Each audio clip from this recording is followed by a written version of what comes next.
Restrição de crescimento intrauterino, ou então crescimento intrauterino restrito. A gente vai usar essas duas formas para dizer a mesma doença, que é quando o bebê está pequeno dentro da barriga. Quando é que a gente considera pequeno dentro da barriga? A gente compara com a média dos pesos para aquela idade gestacional.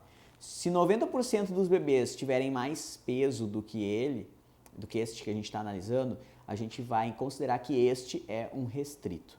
Então ele tem que estar no percentil de crescimento abaixo do percentil 10. No exame de ultrassom, depois do peso, normalmente vai estar escrito P, ou então percentil, e aí um númerozinho. Se tiver percentil menor do que 10, significa que tem restrição de crescimento deste bebê.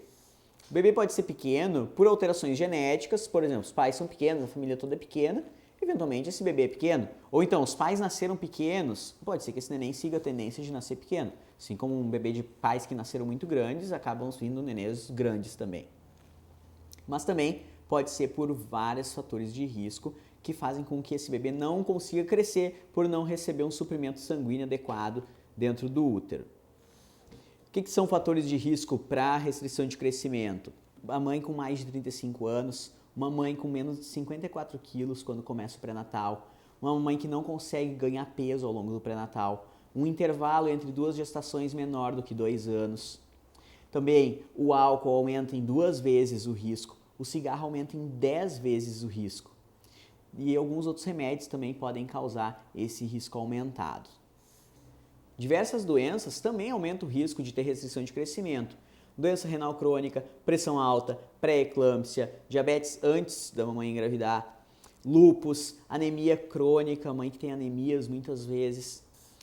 E também a doença cardíaca da mamãe, ou então infecções urinárias de repetição nessa mamãe podem também causar esse risco.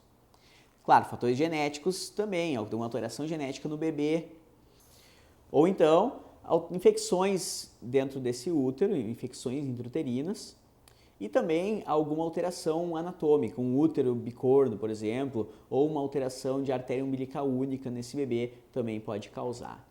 Alterações da placenta também entram nisso, placenta prévia aumenta esse risco, placenta creta, vasa prévia, ou então uma inserção velamentosa desse cordão, tudo isso causa mais restrição de crescimento também. Quando vemos um bebê pequeno no ultrassom, a gente fica com um sinal de alerta ligado. Caso a gente repetindo esse ultrassom em algumas semanas, o bebê continue pequeno, mas crescendo de forma adequada, ele se manteve nesse mesmo percentil de crescimento, a gente pode supor que esse bebê é pequeno para a idade gestacional, só é um bebê pequeno, não é um bebê com restrição, um bebê que está em sofrimento ali dentro. É um bebê que é pequeno. Mas se a gente começa a notar que está caindo o percentil, por exemplo, um ultrassom deu percentil 12, no outro percentil 10, no outro percentil 6, esse neném ele não está ganhando peso adequadamente, ele está em franco processo de restrição de crescimento. Aí a gente tem que ficar um sinal de alerta, analisar o Doppler desse bebê, ver se ele está com algum risco aumentado e eventualmente interromper essa gestação.